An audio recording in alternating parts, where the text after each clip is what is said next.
اعوذ باللہ من الشیطان الرجیم بسم اللہ الرحمن الرحیم۔ اب یہاں پر نماز کی سنتوں کے تعلق سے گفتگو کرنا ہے، نماز کے واجبات ہو۔ نماز کے اندر جو سنن ہیں، سنن کا حکم کیا ہے؟ سنتیں، اس کا مطلب یہ ہے کہ اگر آپ ان چیزوں کو انجام دیتے ہیں تو آپ کی نماز میں حسن پیدا ہوگا، آپ کی نماز نبی صلی اللہ علیہ وسلم کی پڑھی ہوئی نماز کے عین مطابق ہوگی۔ لیکن اگر آپ اس کو انجام نہیں دیتے، سنت اگر آپ سے چھوٹ جاتی ہے تو پھر کوئی بھی چیز آپ کے اوپر لازم نہیں آئے گی، نہ تو سجدہ سہو کرنا لازم آئے گا اور نہ ہی اس سنت کو دوبارہ ادا کرنا لازم آئے گا۔ یہ چیزیں آپ کے اوپر لازم نہیں ہیں، بس آپ اگر کریں گے تو آپ کی نماز نبی صلی اللہ علیہ وسلم کے طریقے کے مطابق ہو، نہیں کریں گے تو وہ نماز نبی صلی اللہ علیہ وسلم کے طریقے سے تھوڑی ناقص تو ہوگی، البتہ نماز کا جو مکمل اجر و ثواب ہے وہ اجر و ثواب آپ کو مل سکتا ہے۔ تو آئیے دیکھتے ہیں کہ سنتیں کون سی چیز ہیں۔ سب سے پہلی سنت جو ہے رفع الیدین کرنا، چار مقامات پر رفع الیدین کرنا، یہ سنت میں سے۔ جب آپ نماز میں داخل ہو رہے ہیں، آپ نے ہاتھ اٹھایا اور آپ نے نیت باندھا، یہ رفع الیدین۔ اس کے بعد آپ رکوع میں جا رہے ہیں، اس کے لیے رفع الیدین، رکوع سے اٹھنے کے بعد رفع الیدین، اور تیسری رکعت کے لیے جب آپ کھڑے ہو رہے ہیں تو رفع الیدین۔ یہ سنت ہے، اور یہی جاننا، یہی اہمیت ہے ان چیزوں کو جاننے کی، شروط، ارکان، واجبات اور سنن کو جاننے، کیونکہ ہم میں سے کچھ لوگوں کا یہ سمجھنا ہے کہ اگر رفع الیدین نہیں کریں گے تو نماز نہیں ہوگی، رفع الیدین نہیں کریں گے تو نماز نہیں ہوگی یا نماز باطل ہو جائے گی۔ ایسا نہیں ہے، کبھی بھی کسی بھی عالم نے ایسی بات نہیں کی۔ البتہ زور اس پر یہ دیا جاتا ہے کہ بھئی اللہ کے رسول صلی اللہ علیہ وسلم کی سنت ہے تو آپ کریں کیوں نہ، آپ کیوں نہ کریں اس کو۔ فمن رغب عن سنتی فلیس منی، اگر کسی سنت جاننے کے باوجود اگر انسان اس کو چھوڑ رہا ہے تو وہ بڑا گناہ ہے۔ آپ علیہ السلام نے فرمایا کہ جو شخص میری سنت کو اگنور کرتا ہے، اس سے اعراض کرتا ہے، اس سے منہ موڑتا ہے، فلیس منی، تو اس کا تعلق ہمارے لیے نہیں، وہ مسلمانوں کے طریقے پہ نہیں چل رہا، نبی صلی اللہ علیہ وسلم کے طریقے پہ نہیں چل رہا۔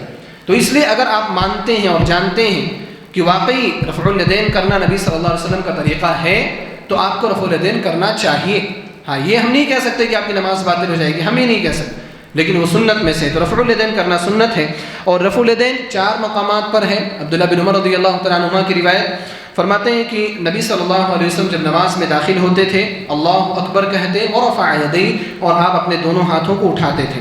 وَإِذَا رَكَعَ رَفَعَ يَدَيْهِ، جب رکوع کرتے دونوں ہاتھوں کو اٹھاتے۔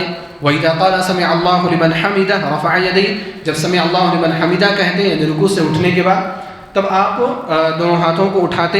وَإِذَا قَامَ مِنَ الرَّكَعَتَيْنِ رَفَعَ يَدَيْهِ، اور جب آپ علیہ السلام دو رکعت سے فارغ ہو کر کے تیسری رکعت کے لیے اٹھتے، تب اپنے ہاتھوں کو آپ اٹھایا کرتے تھے۔ نبی علیہ السلام ان چار مقامات پر رفع الیدین کرتے تھے، اور یہ حدیث اہل سنہ والجماعہ کی جو مین اسٹریم کی جو کتابیں ہیں، تمام کتابوں میں یہ حدیث موجود ہے۔ بخاری میں بھی ہے، بخاری میں حدیث نمبر 739، مسلم میں بھی ہے حدیث نمبر 390۔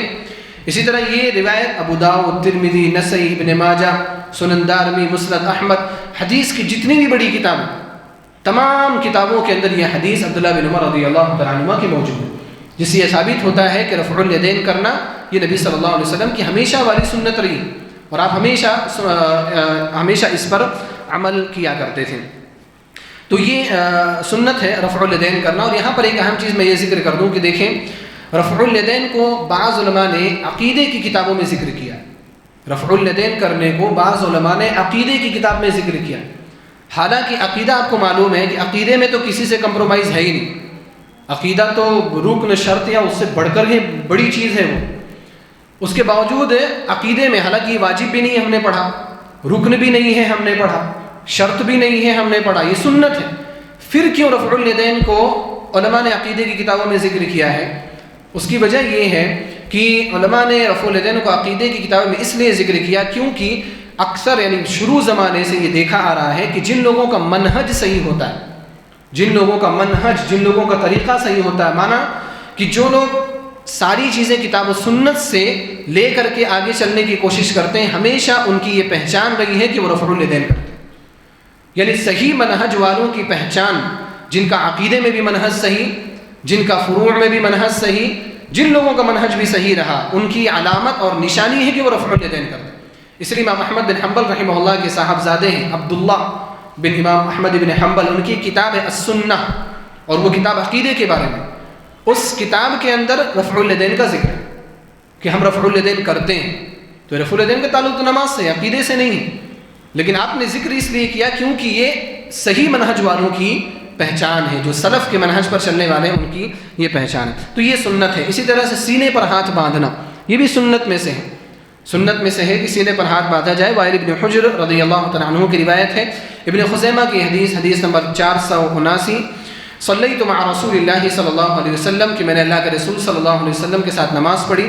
ووضع يده اليمنى على يده اليسرى على صدره، آپ نے اپنے داہنے ہاتھ کو اپنے بائیں ہاتھ پر سینے کے اوپر رکھا. علی صدره، اپنے سینے کے اوپر رکھا. تو سینے پر ہاتھ کو رکھنا یہ کیا ہے؟ یہ نبی صلی اللہ علیہ وسلم کی سنت میں سے. اب اگر کوئی شخص سینے پر ہاتھ نہیں رکھتا کوئی مسئلہ نہیں، کوئی حرج نہیں ہے، نماز اس کی ہو جائے گی. لیکن سنت کیا ہے؟ جیسا کہ میں نے ذکر کیا کہ اگر آپ کو پتہ ہے کہ یہ سنت ہے اور یہ نبی صلی اللہ علیہ وسلم کا طریقہ ہے تو پوری جان لگا دینی چاہیے ہمیں اس پر عمل کرنے کے لیے.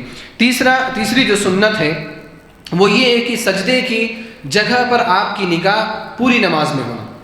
پوری نماز میں سجدے کی جگہ پر آپ کی نگاہ، ادھر ادھر التفات نہیں کرنا چاہیے. اللہ کے رسول صلی اللہ علیہ وسلم نے التفات سے منع کیا. جو آنکھیں ادھر ادھر جاتی ہیں نا، ان چیزوں سے نبی علیہ السلام نے منع کیا، اور یہ کہا ہے کہ ھذا اختلاس یختلسہ الشیطان من صلاتکم، یہ ایک چوری ہے جو شیطان تمہاری نماز سے چوری کر لیتا ہے. یعنی یہ حصہ اللہ رب العالمین کے ہاں اجر و ثواب کے لیے لائق نہیں ہوتا. آپ نماز پڑھ رہے ہیں، آپ ادھر ادھر دیکھ رہے ہیں، تو پھر جب تک آپ ادھر ادھر دیکھیں گے وہ حصہ اللہ رب العالمین کے مقبول نہیں ہوگا، یعنی اس پر اللہ رب العالمین اجر نہیں دے گا. تو مکمل جب تک آپ نماز پڑھ رہے ہیں تو آپ کی نگاہ سجدے کی جگہ پر ہونی چاہیے. اس کی روایت اس کی دلیل مستدرک حاکم کی ایک روایت ہے. شیخ البانی رحمہ اللہ نے اس کو حسن قرار دیا ہے. عائشہ رضی اللہ تعالیٰ عنہ بیان فرماتی ہیں کہ لما دخل رسول اللہ صلی اللہ علیہ وسلم الکعبہ ما خلف بصره موضع سجوده، کہ جب اللہ کے رسول صلی اللہ علیہ وسلم خانہ کعبہ میں داخل ہوئے تو آپ کی جو نگاہ تھی نماز پڑھتے ہوئے، آپ کی نگاہ آپ کے سجدے کی جگہ سے تجاوز نہیں کرتی تھی، یعنی آپ کی نگاہ ہمیشہ آپ کے سجدے کی جگہ پر تھی. اور یہ بات حضرت عائشہ رضی اللہ تعالیٰ عنہ نے اس لیے بیان کی کیونکہ آپ کے زمانے میں ایک اختلاف ہوا تھا. وہ یہ تھا کہ کچھ لوگ یہ کہنے لگے تھے کہ اگر آپ خانہ کعبہ کے پاس نماز پڑھ رہے ہیں تو آپ کو خانہ کعبہ کو دیکھنا ہے، سجدے کی جگہ کو نہیں دیکھنا. کچھ لوگ یہ بولنے لگے تھے، اور ایسا مشہور بھی کہ اگر کوئی مکہ جاتا ہے خانہ کعبہ میں نماز پڑھتا ہے تو وہ یہ سمجھتا ہے کہ خانہ کعبہ کو ہی دیکھنا ہے. اکثر بیشتر اگر آپ لائیو اگر آپ ویڈیو دیکھیں حرم کی تو کچھ لوگ آپ کو خانہ کعبہ ہی دیکھتے ہوئے نظر آئیں. تو وہ اسی وجہ سے، اسی اختلاف کی بنا پر حضرت عائشہ رضی اللہ تعالیٰ عنہ کو جب یہ بات پہنچی تو آپ نے تردید کی، اور آپ نے کہا کہ جب نبی صلی اللہ علیہ وسلم گئے تھے فتح مکہ کے موقع پر وہاں نماز پڑھی تھی تو آپ کی جو نگاہ تھی آپ کی سجدے کی جگہ سے نہیں ہٹ رہی تھی. اس سے پتہ یہ چلا کہ آپ نگاہ جو ہے وہ سجدے کی حالت میں رہنا، الا یہ کہ جب تشہد میں آپ ہوں، جب تشہد میں آپ ہیں اور انگلی سے اشارہ کر رہے ہیں تو اس وقت آپ کی نگاہ انگلی کے اوپر رہے گی، سجدے کی جگہ پر نہیں رہے گی. اس کے علاوہ تمام مقامات پہ کچھ لوگ یہ بولتے ہیں رکوع میں گئے تو کیا پیر کو دیکھنا ہے، سجدے میں گئے تو کہاں دیکھنا ہے. تو وہ سارا قاعدہ یاد کر لیجیے، مکمل پوری نماز میں آپ کو سجدے کی جگہ پر دیکھنا ہے. آپ سجدے میں ہیں تو اپنی نگاہ اسی پر ٹکائے رہیں، اور پھر آپ تشہد میں اگر ہیں اور انگلی حرکت دے رہے ہیں تو اس وقت آپ کی نگاہ آپ کی انگلی پر آئے گی. اسی طرح سے چوتھی سنت جو ہے وہ یہ ہے کہ دعائے استفتاح، جب ہم نماز میں داخل ہوتے ہیں دعائے استفتاح پڑھتے ہیں، دعائے ثنا جس کو بولتے ہیں ہم، اللہم باعد بینی وبین خطایایا کما باعدت بین المشرق والمغرب الی آخرہ. صحیح بخاری میں حدیث نمبر 744 میں ہے. اس کے علاوہ اور بھی دعائے استفتاح ہیں، جیسے سنن ابو داؤد میں حدیث نمبر 775 میں ہے سبحانک اللہم وبحمدک وتبارک اسمک وتعالی جدک ولا الہ غیرک. تو یہ جو دعائیں ہم پڑھتے ہیں یہ سنت میں سے، نماز شروع کرنے کے بعد سورہ فاتحہ سے قبل. حضرت ابو ہریرہ رضی اللہ تعالیٰ عنہ کی روایت ہے کہ اللہ کے رسول صلی اللہ علیہ وسلم سے انہوں نے پوچھا کہ اللہ کے رسول صلی اللہ علیہ وسلم جب آپ نماز میں ہوتے ہیں تو آپ تکبیر تحریمہ کے بعد سورہ فاتحہ پڑھنے سے قبل کیوں خاموش رہتے ہیں؟ یہ خاموشی آپ اس میں کیا کرتے ہیں؟ تو آپ علیہ السلام نے یہ دعا بتائی کہ اللہم باعد بینی وبین خطایایا کما باعدت بین المشرق والمغرب. یہ دعا میں پڑھتا ہوں. تو یہ سنت ہے. سنت کا معنی یہ ہے کہ اگر آپ کو جان بوجھ کے نہیں چھوڑنا ہے، جان بوجھ کے آپ کو نہیں چھوڑنا ہے، لیکن اگر چھوٹ جائے تو اس میں کوئی حرج کی بات بھی نہیں ہے. اور اسی وجہ سے علماء یہ کہتے ہیں کہ دیکھیں اگر آپ نماز میں شامل ہو رہے ہیں، مسبوق آئے، پیچھے آپ آئے اور امام قریب یہ ہے کہ امام رکوع میں چلا جائے گا، چھوٹی صورتیں پڑھ رہا ہے، اور آپ کے پاس صرف سورہ فاتحہ پڑھنے کا ٹائم ہے تو آپ اس کو اسکپ کر سکتے ہیں. یہ جو دعائے ثنا ہے، دعائے استفتاح، آپ اس کو چھوڑ سکتے ہیں، اور یہاں پر جان بوجھ کر کے بھی آپ چھوڑ سکتے ہیں. کیوں؟ کیونکہ اگر آپ اس کو نہیں چھوڑیں گے تو سورہ فاتحہ چھوٹ جائے گی، جو کہ رکن ہے، جس کے بغیر نماز نہیں ہوتی. تو اگر آپ آئیں اور وقت نہیں ہے تو آپ دعائے ثنا نہ پڑھیں، بلکہ سورہ فاتحہ پڑھ کر کے ڈائریکٹ سورہ فاتحہ پڑھ کر کے آپ اپنی نماز کو مکمل کریں. اس کے بعد پانچواں جو سنت ہے، سورہ فاتحہ سے پہلے استعاذہ یعنی اعوذ باللہ من الشیطان الرجیم پڑھنا. آپ سورہ فاتحہ سے پہلے اعوذ باللہ من الشیطان الرجیم پڑھیں، یہ سنتوں میں سے ہے. سورہ نحل آیت نمبر 98 میں اللہ نے فرمایا فَإِذَا قَرَأْتَ الْقُرْآنَ فَاسْتَعِذْ بِاللَّهِ مِنَ الشَّيْطَانِ الرَّجِيمِ. چھٹی جو سنت ہے وہ یہ ہے سورہ فاتحہ کے بعد آمین کہنا. اور اس کے تعلق سے سنن ابو داؤد میں روایت ہے کہ بار ابن حجر رضی اللہ تعالیٰ عنہ روایت کرتے ہیں کہ اللہ کے رسول صلی اللہ علیہ وسلم جب وَلَضَّالِّينَ پڑھتے تھے تو آپ آمین کہتے تھے، وَرَفَعَ بِهَا صَوْتَهُ، اور آپ بلند آواز سے آمین کہتے تھے. بخاری مسلم کی روایت میں ہے، بخاری میں حدیث نمبر 780 اور صحیح مسلم میں حدیث نمبر 410. حضرت ابو ہریرہ رضی اللہ تعالیٰ عنہ راوی ہیں کہ نبی علیہ الصلوۃ والسلام نے فرمایا اذا امن الامام فامنوا، جب امام آمین کہے تو تم بھی آمین کہو، یعنی ساتھ میں آمین کہو. فإنه من وافق تأمينه تأمين الملائكة غفر له ما تقدم من ذنبه، کیونکہ جس شخص کی آمین اس کے امام اور فرشتوں کے آمین سے میچ کر جائے تو اس کے گزشتہ گناہ معاف کر دیے جاتے ہیں. تو آمین جو ہے وہ امام کے ساتھ کہنا ہے، کہ امام جب آمین کہتا ہے تو فرشتے بھی آمین کہتے ہیں اور اس کے ساتھ آپ کو بھی آمین کہنا ہے. تو یہ آمین بھی کیا ہے؟ سنتوں میں سے ہے. البتہ بلند آواز کرنا ہے. بلند آواز کا معنی چیخنا بھی نہیں، بہت زیادہ چیخ کر کے آمین کہا جائے، یہ بھی طریقہ غلط ہے جیسا کہ بعض مساجد میں ہوتا ہے. اور بہت آہستہ آمین کہا جائے کہ جو سننے میں بھی نہ آئے پاس والوں کو بھی، یا مسجد میں ایک آواز بھی پیدا نہ ہو، یہ بھی کیا ہے؟ طریقہ غلط ہے. بلکہ اس کے مابین رہنا چاہیے. آپ آمین اتنے الفاظ میں کہا، آمین اس کے لیے بلند آواز کرنا یہ درست نہیں ہے. تو سارے لوگ ایک ساتھ بولیں گے تو مسجد کے اندر ایک گونج پیدا ہوگی. خاص طور پر فجر کے وقت بہت آہستہ آمین سنی جاتی ہے. لوگ تھکے ہوئے تو نیند میں رہتے ہیں، تو آپ کوشش یہ کیجیے کہ اس وقت بھی آمین کہیے. ایسا نہیں ہے کوئی ایسی حدیث نہیں ہو تو بتائیے کہ فجر کے وقت آمین نہیں کہنا چاہیے یا فجر کی نماز میں معاف ہے، ایسا کچھ بھی نہیں. تو سنت یہ ہے کہ آپ کو آمین کہنا ہے تو بلند آواز میں رہنا چاہیے، لیکن میڈیم آواز ہونی چاہیے. اسی طرح جلسہ استراحت سنتوں میں سے ایک سنت ہے. جلسہ استراحت یعنی ایک رکعت پڑھنے کے بعد دوسری رکعت کے لیے جب آپ اٹھتے ہیں تو تھوڑا سا بیٹھ کر کے مطلب بہت زیادہ دیر بھی نہیں بیٹھنا ہے. یہ ہے کہ آپ ٹھیک ٹھاک بیٹھ جائیں. ٹھیک ٹھاک بیٹھنے کے بعد آپ اٹھیں. آپ کچھ لوگوں کو دیکھیں گے اس کے برعکس کرتے ہیں، دوسرے سجدے سے ڈائریکٹ دوسری رکعت کے لیے اٹھ جاتے ہیں. یہ غلط ہے. دوسرے سجدے سے آپ اٹھیے، آپ کی جو جسم کی جو حیت ہے وہ ٹھیک ہو جائے، پھر اس کے بعد آپ اگلی رکعت کے لیے اٹھیے. اس کو جلسہ استراحت کہا جاتا ہے اور یہ سنت ہے. مالک بن حویرث رضی اللہ تعالیٰ عنہ کی روایت ہے، صحیح بخاری حدیث نمبر 833، صحیح مسلم حدیث نمبر 829. فرماتے ہیں کہ نبی صلی اللہ علیہ وسلم کو انہوں نے نماز پڑھتے ہوئے دیکھا تو آپ علیہ الصلوۃ والسلام جو اپنی نماز کے طاق رکعتوں میں ہوتے تھے. طاق رکعت سے مراد پہلی رکعت میں اور تیسری رکعت میں. تو آپ علیہ الصلوۃ والسلام لم ينهض، اگلی رکعت کے لیے نہیں اٹھتے تھے، یعنی دوسری کے لیے اور چوتھی کے لیے نہیں اٹھتے تھے. حتی یستوی قاعدا، یہاں تک کہ آپ برابر بیٹھ جاتے تھے، اچھے سے بیٹھ جاتے تھے. اس کے بعد آپ اس کے بعد اٹھتے تھے. اسی کو جلسہ استراحت کہا جاتا ہے. جلسہ مانے کانفرنس نہیں، جلسہ مانے بیٹھنا، اور استراحت مانے آرام، یعنی دو رکعتوں کے درمیان تھوڑا سا آرام کرنے کے لیے وہ بیٹھا جاتا ہے. اس کو جلسہ استراحت کہا جاتا ہے. اسی طرح سے آٹھویں جو سنت ہے، آخری رکعت میں تورک آخری رکعت میں. اور تورک کا طریقہ وہی ہے کہ آپ جو اپنا داہنا پیر ہے آپ اس کو کھڑا کریے اور بائیں پاؤں کو آپ داہنے پیر کے نیچے سے نکال کر کے آپ اپنے داہنے پیر کے اوپر بیٹھ جائیں. اسی کو تورک کہا جاتا ہے، جو آپ کا پیر کا حصہ جو باہر نکلا ہوتا ہے بائیں پیر کا. یہ بھی سنتوں میں سے ایک سنت ہے.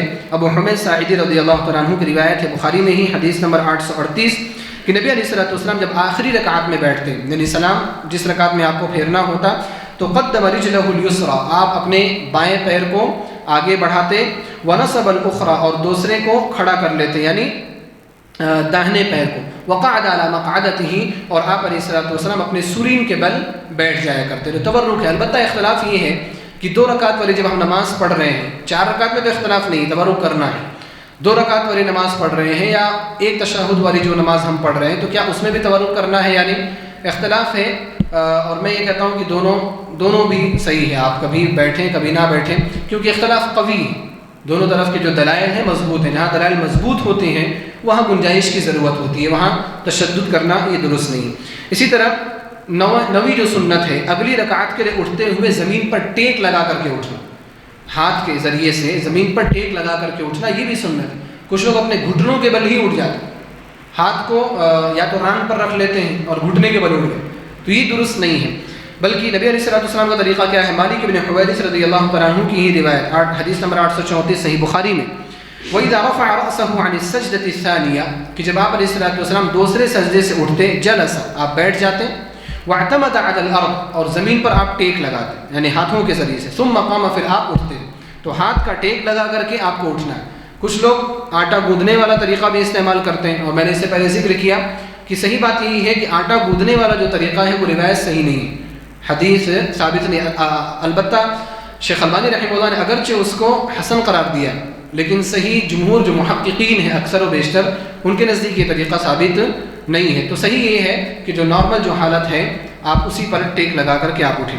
اسی طرح سے 10واں، تشہد میں انگلیوں سے اشارہ کرنا، یہ بھی سنت ہے، پہلے تشہد میں بھی اور آخری تشہد میں بھی۔ صحیح مسلم میں حدیث نمبر 580 ہے، عبداللہ بن عمر رضی اللہ تعالیٰ عنہ کی روایت کہ نبی صلی اللہ علیہ وسلم جب آپ نماز میں بیٹھتے تھے تو آپ اپنے دونوں ہاتھوں کو گھٹنے پر رکھتے اور آپ اپنی داہنی انگلیوں کو اٹھاتے جو کہ انگوٹھے کے بازو میں یعنی سبابہ کو، اور آپ اس کے ذریعے سے دعا کیا کرتے تھے، اور اپنے بائیں ہاتھ کو بائیں گھٹنے کے اوپر گھٹنے کو پکڑ کر کے آپ رکھ لیا کرتے تھے۔ تو اس سے پتہ یہ چلا کہ تشہد میں انگلیوں سے اشارہ کرنا یہ بھی سنت ہے۔ 11ویں اور آخری جو سنت آج کے درس میں ذکر کر رہا ہوں وہ یہ کہ تشہد اخیر میں دعا کرنا، آخری تشہد جب ہے سلام پھیرنے سے قبل آپ کو دعا کرنا ہے۔ دعا کیا کرنا ہے؟ یعنی التحیات اور درود سے فارغ ہو کر کے۔ صحیح مسلم کی روایت حدیث نمبر 588 ہے، ابو ہریرہ رضی اللہ عنہ روایت کرتے ہیں کہ اللہ کے رسول صلی اللہ علیہ وسلم نے فرمایا کہ جب تم میں سے کوئی شخص آخری تشہد سے فارغ ہو جائے تو وہ اللہ رب العالمین کی پناہ طلب کرے 4 چیزوں سے۔ کون سی چیزیں؟ من عذاب جہنم کے عذاب سے، ومن عذاب القبر قبر کے عذاب سے، ومن فتنة المحیا والممات زندگی اور موت کے فتنے سے، ومن شر المسیح الدجال اور مسیح الدجال کے فتنے سے۔ تو یہ دعا ہمیں یاد کرنا چاہیے۔ نبی علیہ الصلوۃ والسلام ہمیشہ اس کو دعا پڑھا کرتے تھے، اللہم انی اعوذ بک من فتنة المسیح الدجال واعوذ بک من فتنة المحیا ومن فتنة الممات اللہم انی اعوذ بک من المأثم والمغرم۔ اس کا بھی اضافہ ہے کہ اللہ میں گناہ سے اور قرض سے بھی تیری پناہ چاہتا ہوں۔ تو یہ دعائیں بھی پڑھنا چاہیے۔ اس کے علاوہ اللہم انی ظلمت نفسی ظلما کثیرا ولا یغفر الذنوب الا انت فاغفر لی مغفرۃ من عندک وارحمنی انک انت الغفور الرحیم، یہ دعا بھی ہے۔ اس کے علاوہ اور بھی دعائیں آپ پڑھ سکتے ہیں، جو مرضی دعا آپ پڑھیں۔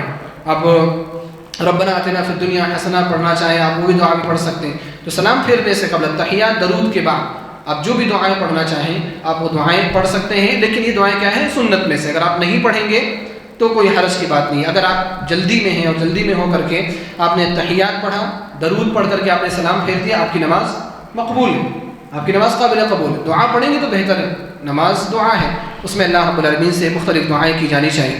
اللہ رب العالمین سے میں دعا کرتا ہوں کہ الہ العالمین تو ہم سب کو صحیح طور پر نبی صلی اللہ علیہ وسلم کے بتائے ہوئے طریقے کے مطابق تمام عبادات کو انجام دینے کی توفیق عطا فرما۔ الہ العالمین خصوصی طور پر نماز جو کہ 5 وقتہ ادا کی جاتی ہے، ہمیں اس کا صحیح طریقہ ہمیں سکھا اور صحیح طریقے کے مطابق ہی ہمیں اس نماز کو ادا کرنے کی توفیق عطا فرما۔ الہ العالمین نماز میں اس سے پہلے جو غلطیاں ہو گئیں جن کا تعلق شروط، ارکان یا واجبات سے، الہ العالمین تو ان غلطیوں کو معاف فرما۔ الہ العالمین ہماری نمازوں کے اندر خشوع و خضوع پیدا فرما۔ آمین و آخر دعوانا الحمد للہ رب العالمین۔ کوئی سوال وغیرہ ہو تو کریں۔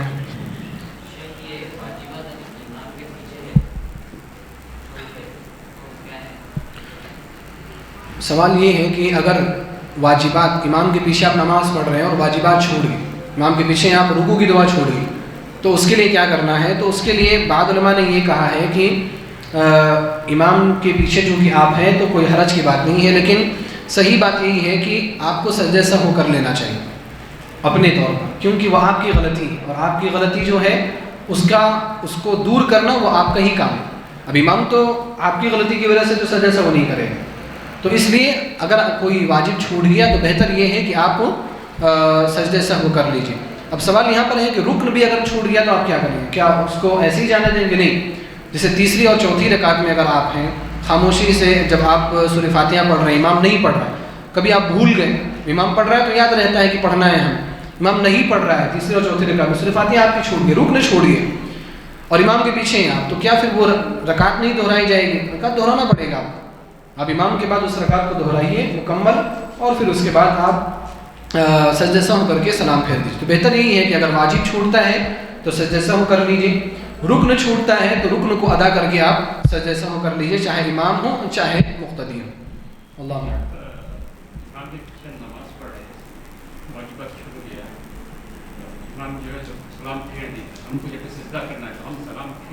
سلام پھیرنے کے بعد ہے، کیونکہ امام کی اقتدا جب تک وہ سلام نہیں پھیر لیتا اور جب تک دونوں طرف سلام پھیر نہیں لیتا تب تک امام کی اقتدا واجب ہے، آپ اس سے پہلے سجدہ سہو نہیں کر سکتے۔ تو امام جب دونوں طرف سلام پھیر لیا تو آپ سجدہ سہو کریے اور اس کے بعد آپ دونوں طرف سلام پھیر کر کے فارغ ہو جائیے۔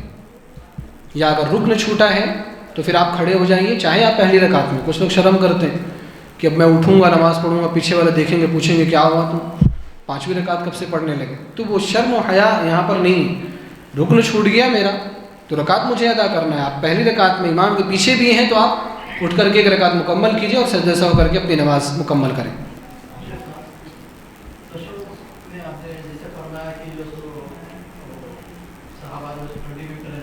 جی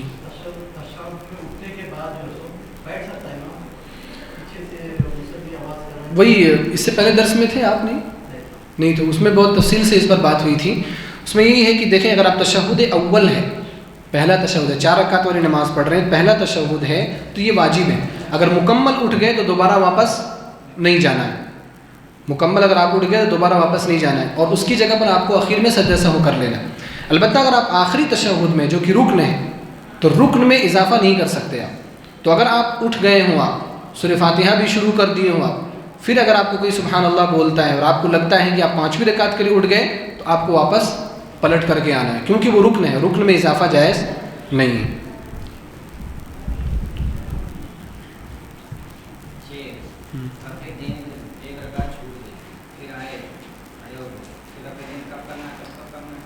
رفع الیدین کے تعلق سے یہ ہے کہ نبی صلی اللہ علیہ وسلم کا جو طریقہ تھا وہ یہ کہ آپ یہ جب نماز شروع کرتے تھے تب آپ رفع الیدین کرتے تھے، رکوع میں جا رہے ہیں تو رفع الیدین کر رہے ہیں، رکوع سے اٹھ رہے ہیں تو رفع الیدین کر رہے ہیں، اور تیسری رکعت میں جب آپ جاتے تھے تو رفع الیدین کرتے تھے۔ سوال یہ ہے کہ آپ آئے اور آپ کی نماز ایک رکعت چھوٹ گئی، آپ کی ایک رکعت نماز چھوٹ گئی، تو اب جو پہلی رکعت آپ کو ملے گی امام کے ساتھ، تو امام کی وہ دوسری ہے لیکن وہ آپ کی پہلی رکعت ہے، تو اب رفع الیدین آپ کب کریں گے؟ جب امام تشہد سے اٹھ رہا ہے تب کریں گے یا آپ اپنی تیسری رکعت میں کریں گے؟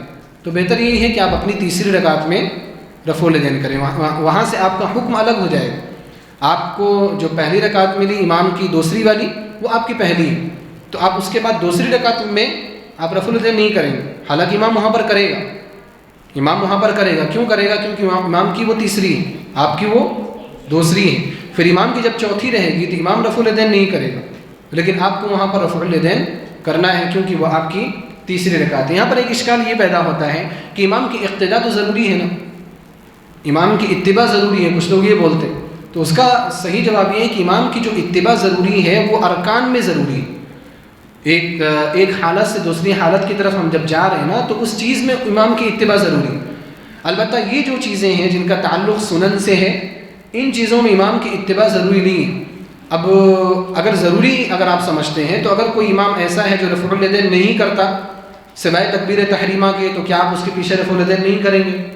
کریں گے آپ، کیونکہ اس چیز میں امام کی اقتداء ضروری نہیں ہے۔ اب جلسے استراحت کا مسئلہ، امام جلسے استراحت نہیں کر رہا تو آپ جلسے استراحت کریں گے؟ آپ کریں گے کیونکہ وہ سنت ہے، یہاں پر امام کی اقتداء ضروری نہیں ہے۔ ہاں یہ ہے کہ جلسے استراحت آپ بہت طویل نہیں بیٹھیں گے، تھوڑا سا بیٹھ کر کے اٹھ کر کے امام کے ساتھ مل جائیں گے۔ اسی طرح سے دعائیں پڑھنے میں امام کی اقتداء نہیں ہے، دعائیں آپ پڑھ رہے ہیں، آپ مثال کے طور پر سبحان رب العظیم آپ 5 مرتبہ پڑھ لیے اور امام ابھی کتنی بار پڑھا ہے؟ 3 ہی بار پڑھا، تو کیا یہاں سے آپ کی نماز باطل ہو جائے گی؟ نہیں ہو، کیوں؟ کیونکہ ان دعاؤں میں حتیٰ کہ سورہ فاتحہ پڑھنے میں بھی امام کی اتباع ضروری نہیں ہے، آپ سورہ فاتحہ امام سے پہلے بھی پڑھ سکتے ہیں اگر وقت ہے آپ کے پاس، آپ نے نماز شروع کی سبحانک اللہم و بحمدک و تبارک اسمک و تعالی جدک و لا الہ غیرک، ابھی امام اللہ باعث پڑھ رہے ہیں، آپ اس کو غنیمت جانتے ہو، اگر سورہ فاتحہ آپ یہاں پر پڑھ لیے تو کوئی حرج کی بات نہیں، آپ پہلے بھی پڑھ سکتے. تو اس لیے امام کی اقتداء جو ہے وہ ارکان اور انتقالات میں واجب ہے اور ضروری ہے.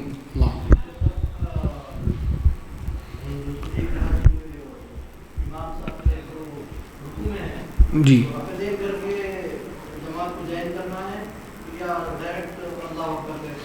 اس سب کے بارے میں بڑی تفصیلی گفتگو ہوئی ہے پچھلے دروس میں. وہی مشکل ہی پیش آتی ہے کہ اگر آپ درس مس کریں گے تو پھر وہ مسئلے پیدا ہوں گے. گزشتہ درس میں بہت تفصیلی گفتگو ہوئی. بہرحال آپ نے سوال جو کیا ہے وہ یہی کہ اگر آپ پیچھے سے آتے ہیں اور مسبوق ہیں، امام رکوع میں ہے، تو طریقہ کیا ہونا چاہیے نماز میں داخل ہونے کا؟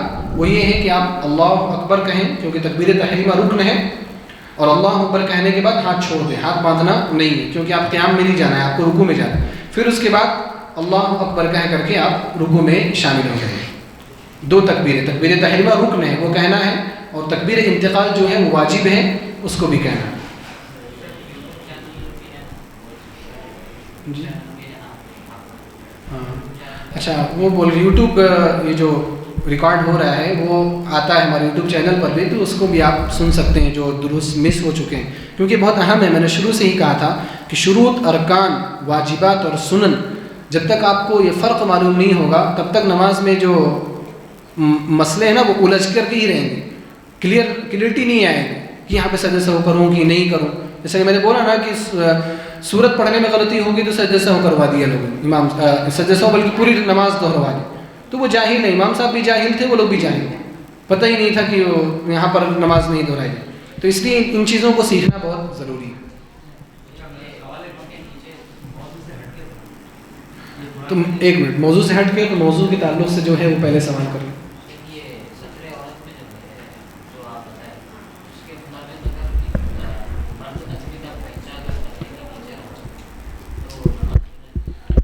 نماز ہو جاتی ہے کیونکہ اس کا تعلق نماز سے نہیں. سوال یہ ہے کہ ٹخنے سے نیچے اگر کپڑا ہے تو نماز ہوگی یا نہیں؟ تو نماز سے اس کا تعلق نہیں ہے، البتہ وہ ایک حرام کام ہے، اس پر وہ گناہ گار ہوگا. اس کی مثال ویسے ہی ہے جیسے کوئی شخص بغیر داڑھی کے نماز پڑھ رہا ہے، شیو کیا ہوا ہے نماز پڑھ رہا ہے، تو کیا بغیر داڑھی کی نماز ہو جائے گی؟ اس کی نماز ہو جائے گی. کوئی نماز ایک الگ چیز ہے، اس کے داڑھی کا مسئلہ ایک الگ ہے. اللہ رب العالمین اس کو داڑھی کی وجہ سے جو گناہ دے رہا ہے وہ دے گا. تو اسی طرح سے اگر کوئی ٹخنے سے نیچے کر کے نماز پڑھ رہا ہے تو نماز پر تو کوئی فرق نہیں پڑے گا، البتہ یہ کہ وہ گناہ گار ہوگا. ایک روایت سنن ابو داؤد کی ہے، شاید بڑی مشہور ہے، کہ اللہ رب العالمین اس شخص کی نماز قبول نہیں کرتا جس نے اپنے کپڑوں کو اپنے ٹخنے سے نیچے کیا. تو یہ روایت درست نہیں ہے، صحیح نہیں ہے، یہ ضعیف روایت ہے. جو لوگ بھی یہ کہتے ہیں نا کہ نماز مقبول نہیں ہوگی، وہ اسی روایت کو سامنے رکھ کر کے کہتے ہیں. تو چونکہ یہ روایت صحیح نہیں ہے اس لیے ہم نماز کے اوپر حکم نہیں لگا سکتے.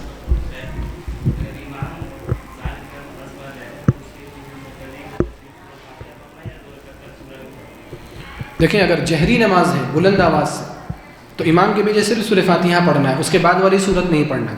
لیکن اگر سری نماز ہے جیسے ظہر کی نماز ہے، عصر کی نماز ہے، تو سورہ فاتحہ بھی پڑھنا ہے اور دوسری صورت بھی آپ کو پڑھنا ہے. جی 2 رکعتوں، اور اخیر کے 2 رکعتوں میں بھی پڑھیں گے آپ نا. چینل کا نام مسجد نور التوحید مسجد ہے نا، ہاں اسی مسجد سے اسی نام سے ہے چینل. جی آپ کا سوال.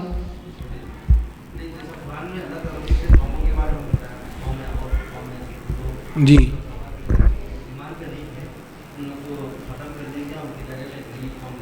جی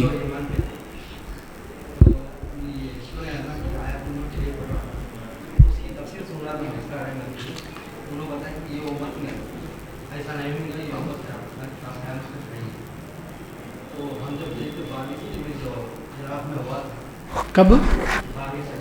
ہاں جی جی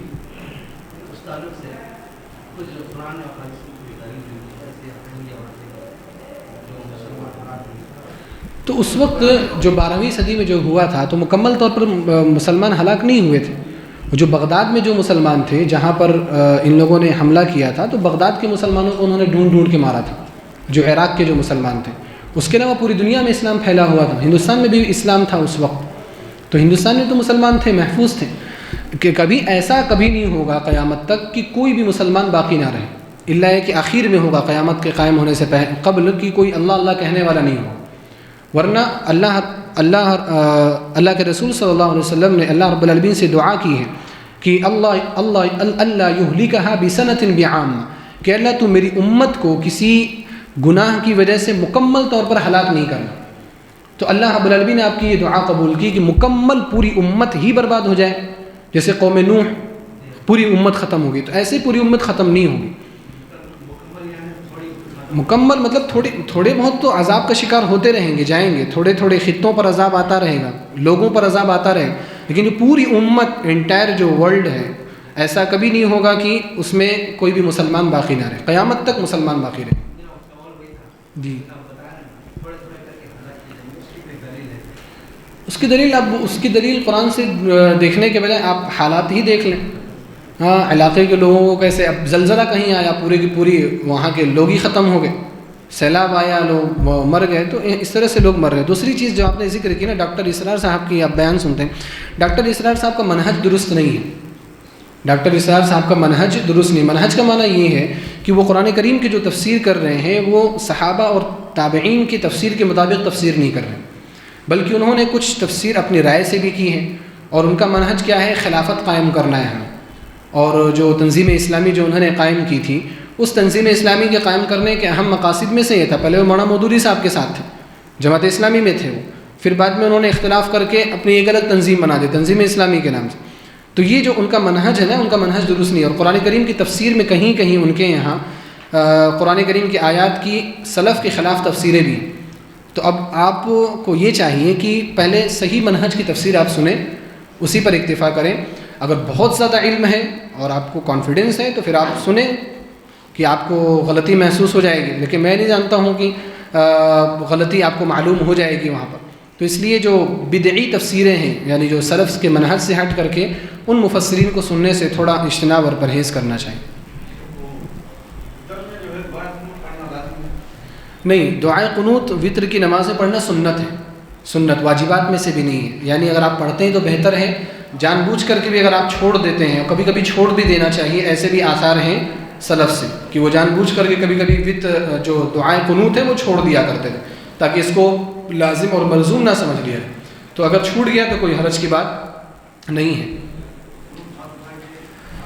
دعائے قنوت میں، قنوت نازلہ میں تو ہاتھ اٹھا کر کے دعا کرنی ہے۔ قنوت نازلہ میں جب ہم مسلمانوں کے لیے دعا کر رہے ہو، البتہ جو قنوت وطر ہے اس کے بارے میں اختلاف علماء کا کہ ہاتھ اٹھایا جائے گا یا نہیں اٹھایا جائے گا، تو اس میں دونوں موقف کو صحیح کہتا ہوں، کیونکہ اللہ کے رسول صلی اللہ علیہ وسلم سے کوئی چیز ثابت نہیں، یعنی آپ ہاتھ اٹھاتے تھے یہ بھی ثابت نہیں اٹھاتے تھے یہ بھی کہیں پر ذکر نہیں ہے۔ تو میں یہ کہتا ہوں کہ اگر کوئی شخص اٹھاتا ہے قنوت نازلہ پر قیاس کرتے ہوئے تو اٹھا بھی سکتا ہے، نہیں اٹھاتا ہے تو اس میں بھی کوئی حرج نہیں، کیونکہ اللہ کے رسول صلی اللہ علیہ وسلم نے نہیں اٹھایا ہے۔ اللہ آپ علیہ السلام کا معمول جو تھا وہ 3 رکعت کا وطر کی نماز پڑھنے کا۔ البتہ اللہ کے رسول صلی اللہ علیہ وسلم نے یہ بھی کہا کہ اگر تم تہجد کی نماز پڑھ رہے ہو اور تمہیں لگے کہ فجر کا وقت قریب ہو چکا ہے اور میں نہیں پڑھ سکتا، یعنی 3 رکعت وطر نہیں پڑھ سکتا، تو 1 رکعت وطر بھی پڑھ لیا جائے تو کافی ہے۔ اور پھر اس کے بعد صحابہ کرام سے 1 رکعت وطر پڑھنا بھی ثابت ہے، جیسے معاویہ بن ابی سفیان رضی اللہ تعالیٰ عنہ وہ 1 رکعت وطر پڑھا کرتے تھے قصداً، تو صحابہ کرام سے آثار ہیں کہ 1 رکعت وطر پڑھی جا سکتی ہے، اس میں کوئی حرج کی بات نہیں۔ البتہ افضل وہی ہے جو نبی صلی اللہ علیہ وسلم کا عمومی طور پر معمول تھا۔ فجر کی نماز کے بعد نہیں پڑھ سکتے، اگر وطر چھوٹ گئی تو فجر کی نماز کے بعد اس کی قضا نہیں کر سکتے۔ حضرت علی رضی اللہ تعالیٰ عنہ کی ایک روایت پیش کی جاتی ہے کہ آپ چھوٹی ہوئی وطر کی قضا فجر کی اذان کے بعد نماز سے پہلے کر لیا کرتے تھے، لیکن وہ روایت صحیح اور درست نہیں ہے۔ اگر وطر چھوٹ جائے تو اس کی قضا سورج نکلنے کے بعد کی جا سکتی ہے، سورج نکلنے کے بعد، جب اشراق کا جب وقت ہوتا ہے اس وقت یا اس کے بعد بھی کبھی، البتہ اس کا طریقہ مختلف ہو جائے گا۔ اگر آپ 3 رکعت وطر پڑھتے ہیں تو اس وقت 4 رکعت آپ کو نماز پڑھنی، وہ وطر کی قضا ہے۔ اگر آپ 1 رکعت وطر پڑھتے ہیں تو 2 رکعت آپ کو وہاں پر پڑھنا ہے، کیونکہ وطر نہیں پڑھ سکتے آپ، آڈ میں نہیں پڑھ سکتے، ایون ہی آپ کو پڑھنا ہے۔ تو آپ وطر کی قضا سورج نکلنے کے بعد کر سکتے ہیں، فجر کی اذان ہونے کے بعد نہیں۔ فجر کی اذان کے بعد سنت اور فرض کی 2 رکعتوں کے علاوہ کوئی نماز نہیں، سنت اور فرض کی 2 رکعتوں کے علاوہ کوئی نماز نہیں۔